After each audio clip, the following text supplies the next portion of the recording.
আমি শিক্ষামন্ত্রীর কাছে অনুরোধ করব, এর মধ্যে কয়েকটা দিন পিছিয়ে দিলে এমন কি ক্ষতি হতো যে টানা অতিবৃষ্টি, উজানের থেকে বন্যার ঢল, পানির ঢল এবং পাহাড় ধসে যে প্রবল বন্যা তৈরি হয়েছে, এখানে গ্রামের পর গ্রাম তলিয়ে গেছে, প্রাণী সম্পদ তলিয়ে গেছে।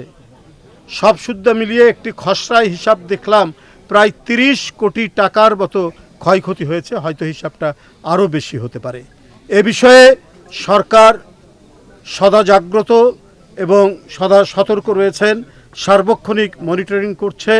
সরকারের পক্ষ থেকে স্বয়ং প্রধানমন্ত্রী জনাব তারেক রহমান তিনি ইতিমধ্যেই স্থানীয় প্রশাসন এবং সিভিল সার্জনের সাথে ভার্চুয়ালি মিটিং করেছেন এবং এলাকার অবস্থা এবং বন্যার পানির অবস্থা সম্পর্কে তিনি জেনেছেন এবং প্রয়োজনীয় নির্দেশনাবলী দিয়েছেন। মানুষের কাছে যাতে ত্রাণ পৌঁছায়, কোনো মানুষ যাতে ক্ষুধার্ত না থাকে, তাই খাবার এবং পানিবাহিত যে রোগগুলো হয়, বিশেষ করে চর্মরোগ, আমাশা ইত্যাদি, এই সমস্ত রোগ নিরাময়ের জন্য তিনি সিভিল সার্জন এবং অন্যান্য চিকিৎসকদেরকে নির্দেশ দিয়েছেন দ্রুততর সময়ে গ্রামগুলোতে, বন্যা কবলিত বাড়িঘরগুলোতে মানুষজনের কাছে যাতে ঔষধ পৌঁছায় এবং খাবার পৌঁছায়।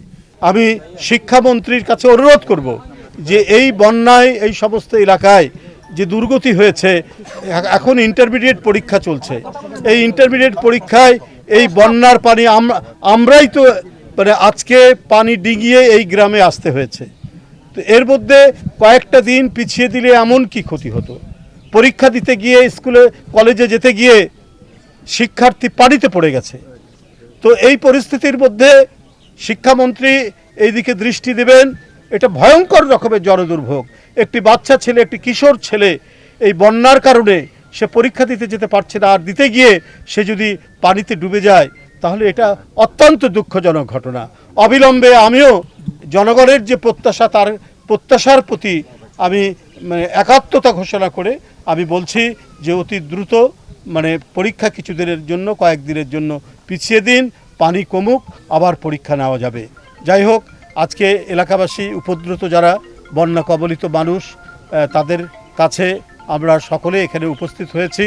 আমি এলাকাবাসীকে ধৈর্য ধারণ করার জন্য অনুরোধ করব। নিশ্চয়ই যারা সচ্ছল ব্যক্তি তারা আপনাদের কাছে এগিয়ে আসবে এবং সরকার সর্বোচ্চ পদক্ষেপ গ্রহণ করবে, যা ইতিমধ্যে বলেছি।